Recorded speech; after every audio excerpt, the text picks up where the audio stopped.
बिहार में कहाँ से हैं आप? बिहार में मधेपुरा जिला का रहने वाला हूँ। एलएलबी कब किया आपने? 2010 में किया मैं। उसके बाद आपने एलएलएम किया?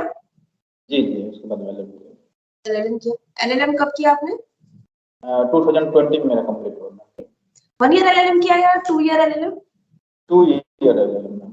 2 ईयर एलएलएम। 10 साल एक काफी लंबा समय आपको नहीं लगता हो जाता है? तो मैं कुछ कर नहीं पाया। ओके। प्रथम प्रयास था, फर्स्ट अटेम्प्ट?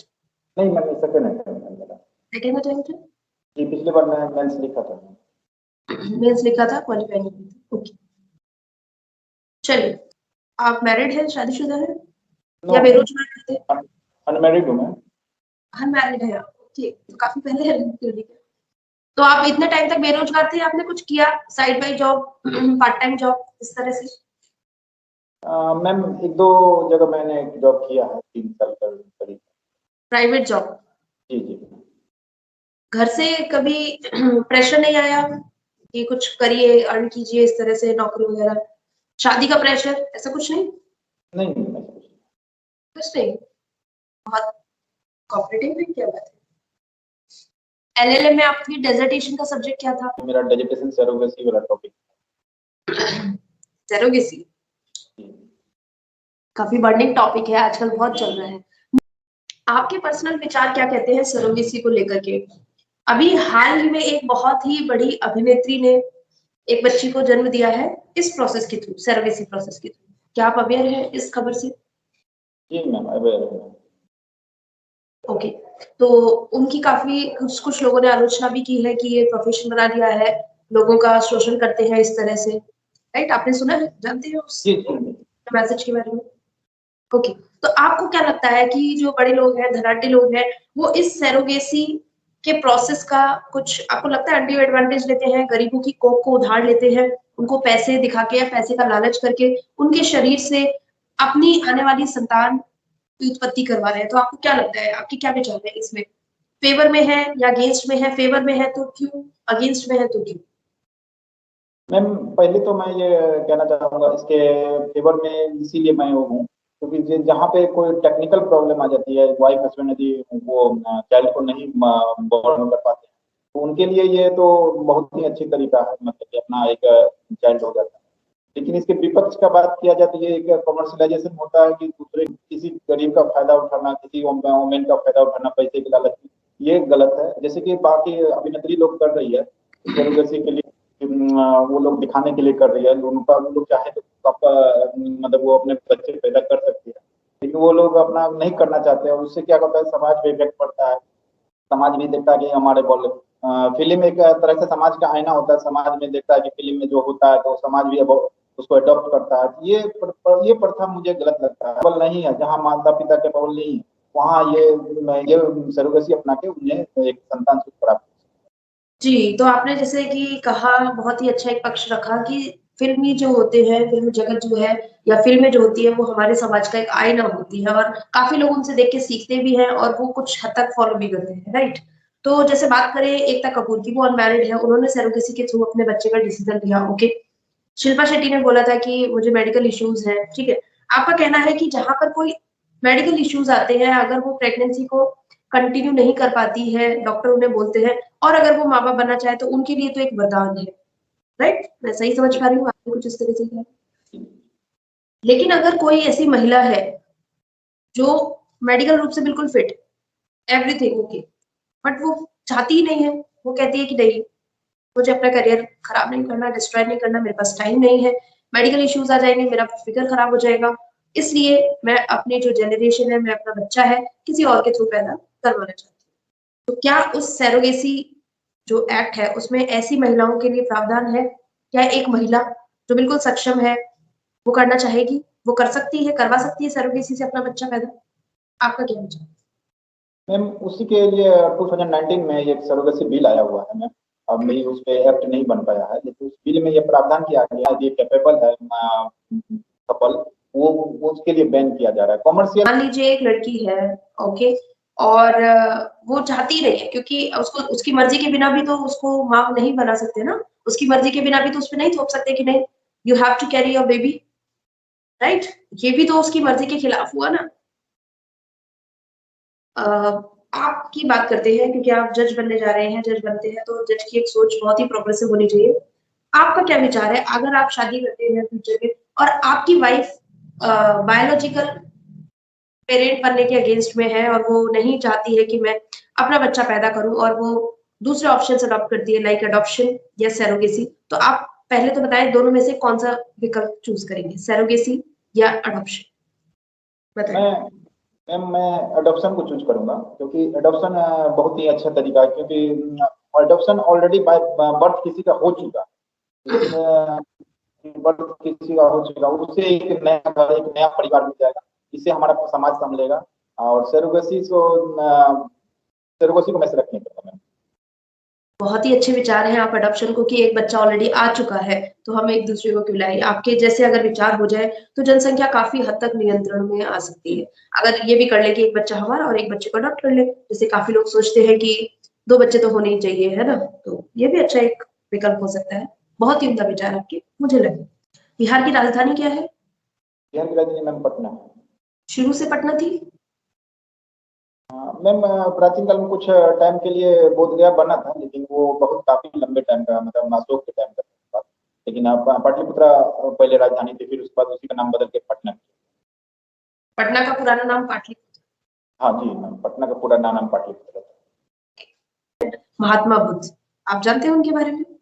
जी जी, महात्मा बुद्ध के बारे में जानते तो हैं। महात्मा बुद्ध के बारे में आप एक संक्षिप्त में परिचय दे सकते हैं? बुद्ध मैम ये कि बौद्ध धर्म के संस्थापक के तौर पे जाने जाते हैं, और उनका जन्म मैम लुम्बिनी में हुआ था। लुम्बिनी एक जगह है मैम, अभी कहाँ पर है ये लुम्बिनी? नेपाल साइड में है। उन्होंने उनके वो जीवन अपना से जुड़ी हुई 4 बहुत महत्वपूर्ण घटनाएं होती हैं, आप उनके बारे में बता सकते हैं? गौतम बुद्ध से जीवन से जुड़ी हुई 4 महत्वपूर्ण घटनाएं। जब आज महिला इतनी डिपेंडेंट है तो उस समय तो कितनी डिपेंडेंट होगी। तो अपने बीवी बच्चों को छोड़ करके चले गए ज्ञान की प्राप्ति, और जब उन्हें ज्ञान प्राप्त हो गया तो उनका बहुत सम्मान हुआ, उन्हें बहुत पूजा गया और उन्हें फॉलो किया गया। अगर उनकी जगह पे उनकी वाइफ, उनकी बीवी, उनकी पत्नी अगर चली जाती ज्ञान की प्राप्ति के लिए अपने बच्चे और पति को छोड़ के, तो आपको क्या लगता है कि क्या होता? क्या होता?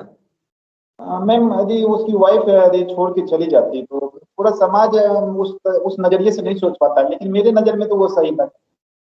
आपको क्या लगता है कि वो भी इतना फेमस हो पाती, वो भी इतना ज्ञान अर्जित कर पाती जितना गौतम बुद्ध कर पाए थे? जितना गौतम बुद्ध को सब लोग ले गए, उनको सपोर्ट किया, स्थान दिया, खाना दिया, व्यवस्था करी, क्या उनकी बीवी की भी उतनी ही सपोर्ट हो पाता? मैम यदि वो गौतम बुद्ध जितना ज्ञान प्राप्त कर लिए होते तो उनका भी स्थान वही होता जो गौतम बुद्ध का है। क्योंकि देखिए, ज्ञान की तुलना ना स्त्री पुरुष से नहीं किया जा सकता। ज्ञान ज्ञान होता है, चाहे वो स्त्री के पास हो या पुरुष के पास हो, ज्ञान ये कोई तुलना नहीं। Very good. आपकी शादी हो जाती है और अगर आपकी वाइफ आपको 5-10 साल बाद छोड़ के कहती है कि नहीं मुझे तो अपना करियर बनाना है, छोड़ना है मुझे आपको, तो आप क्या करेंगे?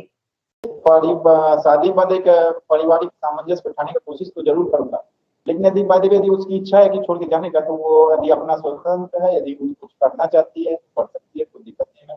तो आप जाने देंगे उन्हें? मैम यदि उसकी इच्छा होगी, यदि वो कुछ करना चाहती है तो हम जरूर जाने देंगे। तो बच्चे को आप रखेंगे या आप कहेंगे कि बच्चे को भी लेकर जाओ साथ में? नहीं, यदि वो बच्चे को ले जा रही है तो ठीक है, नहीं तो मेरी तो जिम्मेवारी है ही ना। आप अपनी जिम्मेदारी निभाएंगे? हाँ जी, मैं अपनी जिम्मेवारी से पीछे नहीं हूँ।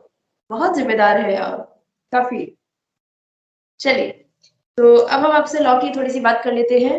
लॉ के आपके सब्जेक्ट्स बताइए, आपके मेंस में क्या क्या सब्जेक्ट्स थे? टीपीए था, एडमिनिस्ट्रेटिव लॉ था, और फैमिली लॉ था। टीपीए, टीपीए की बात करते हैं तो ट्रांसफर ऑफ प्रॉपर्टी, ठीक है? इसकी परिभाषा कहाँ दी गई, कौन सी धारा में दी गई transfer of property? Transfer property मुझे तो ठीक से याद नहीं है, मैंने सेक्शन 6 में था। ओके, सेक्शन 100 क्या कहता है? कंफ्यूजन, सेक्शन थोड़ा सा गड़बड़ा जाता है मैम, फैक्ट याद रहता है मुझे। ओके, कोई बात नहीं। चलिए, थैंक यू सो मच, आपका इंटरव्यू खत्म होता है, you may leave. Thank you ma'am. कहाँ के रहने वाले हैं शंकर जी? आपके पिताजी क्या करते हैं? सर एग्रीकल्चर एलएलबी आपने कब किया था? 2010 में किया। अभी समय हो गया, तब से क्या कर रहे हैं? प्रैक्टिस में कोर्ट जाते हैं आप?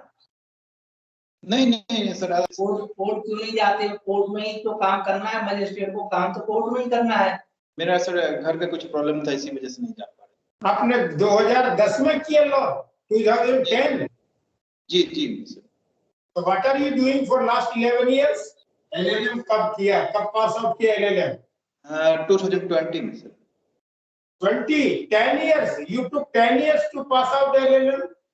नहीं नहीं नहीं, 2018 to 2020 सेशन है हमारा sir. What you did in between 2010 and 18? 10 से 18 के बीच में? सर मैं एक कहीं जॉब करता था, वो जॉब में था, प्राइवेट कंपनी में जॉब। क्या जॉब किया आपने? सर मैं एक टेक्सटाइल्स में था, वो टेक्सटाइल्स वाला काम करता था, वो टेक्सटाइल्स में मैनेजर का काम। तो आपकी रुचि ये जुडिशियल सर्विस में जाने की कब बनी? सर रुचि तो हमारी शुरू से ही है, लेकिन हमारे घर की वजह से, कुछ फाइनेंशियल प्रॉब्लम की वजह से मैं थोड़ा जॉब की ओर चला गया। नहीं, जेंटलमैन स्टडी करने, कंपटीशन एग्जामिनेशन की स्टडी करने के लिए फाइनेंशियल प्रॉब्लम कैसे आई? या तो आपका डिटर्मिनेशन है, दृढ़ता होनी चाहिए थी कि उसमें फाइनेंशियल क्या प्रॉब्लम आई आपको? आपका स्पेशलाइजेशन किसमें है एलएलएम में? सर हम लोग की यूनिवर्सिटी में वैसा कुछ है नहीं, वो हम लोग का कंबाइंड रहता है, सभी सब्जेक्ट का रहता है पटना यूनिवर्सिटी। कोई सब्जेक्ट बेसिस का स्पेशलाइजेशन नहीं है? नहीं सर, हम लोग यूनिवर्सिटी में ऐसा प्रावधान नहीं है, लेकिन 2022 से वो प्रावधान करने जा रहा है यूनिवर्सिटी। तो हम लोग के अभी भी डिजिटेशन नहीं होता है, जो वही है। चलिए, आपको कौन से कानूनी सब्जेक्ट की अच्छी तैयारी है? सर हमें तो सभी का भी है, पूरा थोड़ा थोड़ा सभी में है सर। अच्छा, सीपीसी के बारे में पूछें आपसे? TP act sir. CPC CPC में थोड़ा सर हमारा नॉलेज कम है, बाकी सर और सब्जेक्ट में देखा जाए सर। टीपी एक्ट में आपकी अच्छी नॉलेज है?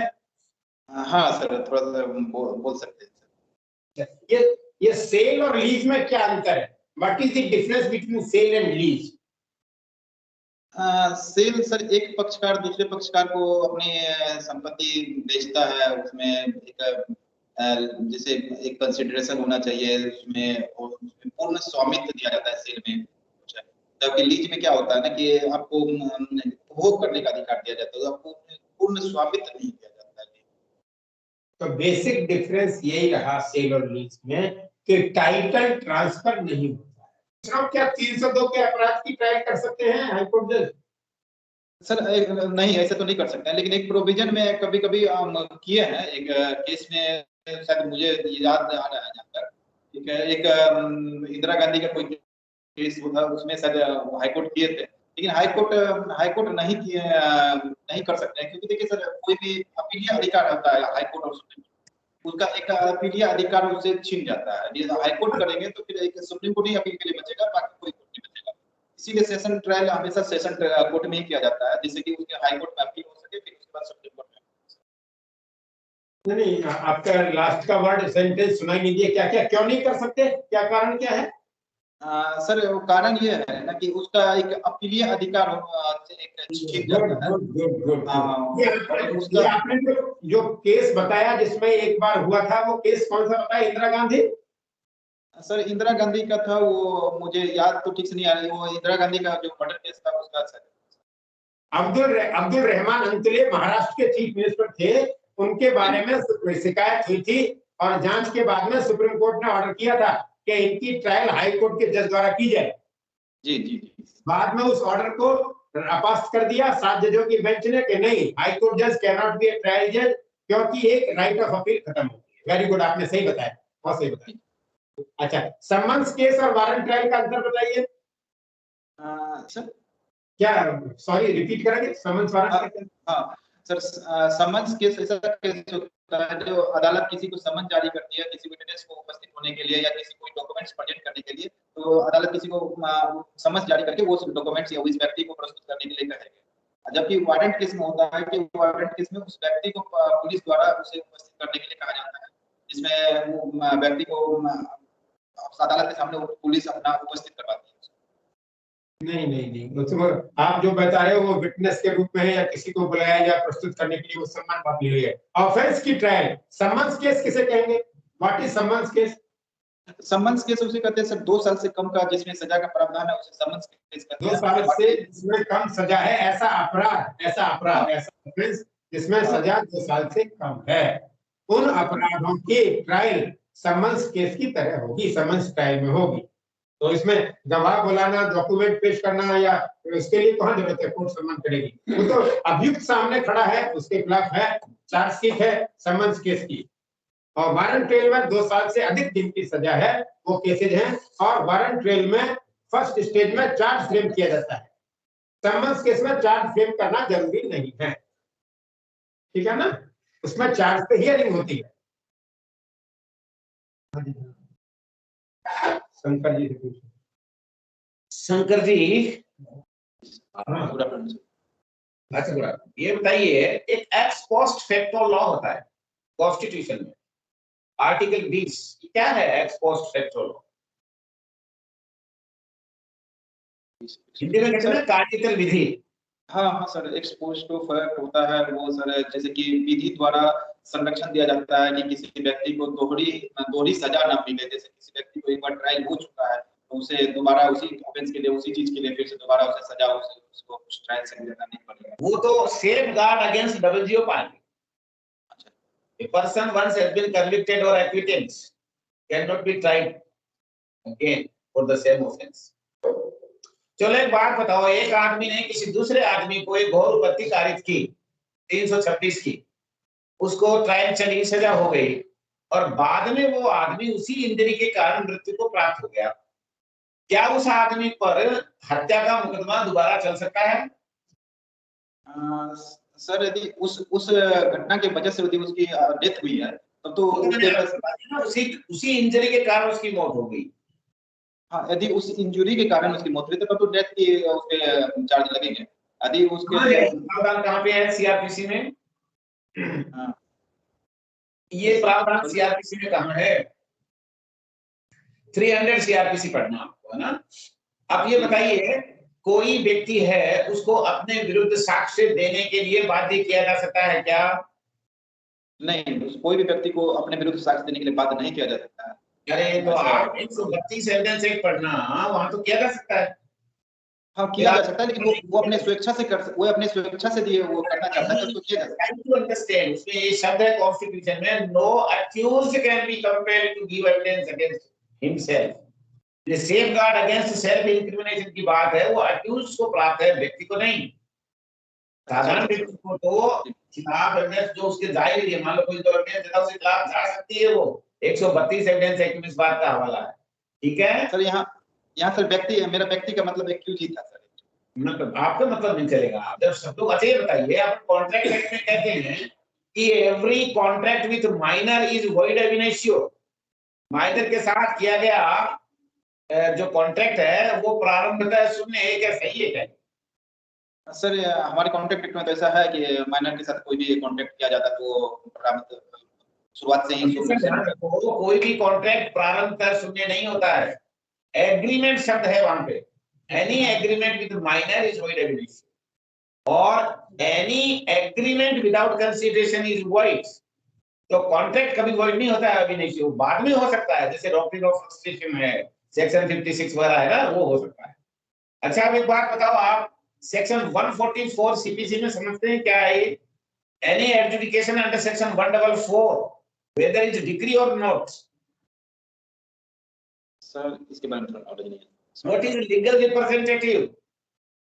लीगल रिप्रेजेंटेटिव का मतलब होता है विधिक प्रतिनिधि। विधिक प्रतिनिधि होता है जैसे कि अदालत में किसी के कोई लीगल हेयर है, किसी का उसके बिहाफ में कोई गया, कोई भी व्यक्ति मतलब जो उस बाद में पार्टी है, उस पार्टी के जो अपने अधिकार के लिए वो अपने प्रतिनिधि नियुक्त करता है तो उसे लीगल। फुटा याद है, अच्छा नहीं है, पक्का याद करो, 3 बातें होती है, तीनों बातों को पक्की याद करो। अच्छा ये बताइए, सेक्शन 88 क्या कहता है? सीपीसी का सेक्शन 88। सर सीपीसी नहीं, सॉरी सर। इंटरप्लीडर सूट का नाम सुना? इंटरप्लीडर सूट, अंतर्निवासी वाद।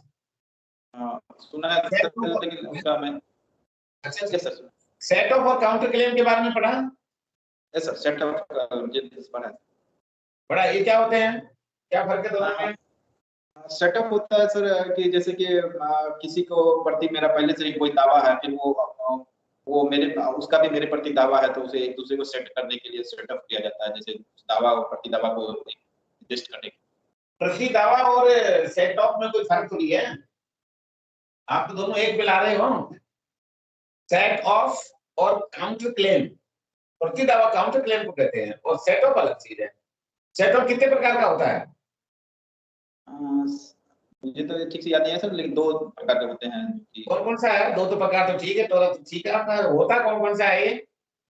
एक सर, अच्छा एक बात बताओ, सेक्शन 77 है सीआरपीसी में, वारंट को एग्जीक्यूट करने वाला, ये क्या है सेक्शन 77? ये एक मजिस्ट्रेट को मैक्सिमम कितनी सजा देने की पावर है फर्स्ट क्लास मजिस्ट्रेट को सीआरपीसी के अंतर्गत? सर वो 7 ईयर का रहता है सर, 7 ईयर। मजिस्ट्रेट मैंने वो उसको नहीं बोला, सीजेएम और एडिशनल सीजेएम नहीं बोला। फर्स्ट क्लास मजिस्ट्रेट जो है छोटी वाला शुरू वाला, वो कितने सजा? उसको तक 3 वर्ष की सजा दे सकता है। 3 वर्ष। जी जी। 325 की ट्रायल करी उसने और उसको 2 साल की सजा दे दी, उसकी अपील कहाँ होगी? मजिस्ट्रेट की appeal sir court of session में हो जाएगी सर। अच्छा, अब कोर्ट ऑफ सेशन में दोनों ही पार्टी चली गई, एक तो गया कि सजा कम दी है और दूसरा गया कि सजा ज्यादा दे दी, कम करो, तो सेशन जज को कितनी पावर है, वो कितने सजा दे सकता है? 7 साल से दंडित अपराध है वो।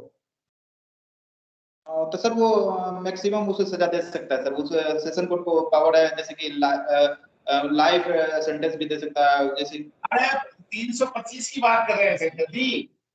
अच्छा 7 साल की सजा है, वो कितनी बढ़ा सकता है? उसने 2 साल की दी थी। सर वो फिर से रीहियरिंग में जाएगा, तो उसे फिर से सुनने के बाद वो जितना मैक्सिमम हो सकता है उस पर ऑफेंस के लिए होगा तो उतना। नहीं शंकर जी, हमेशा ध्यान रखो, जो ट्रायल कोर्ट की पावर है उससे अपीलेट कोर्ट एक्सीड नहीं कर सकता।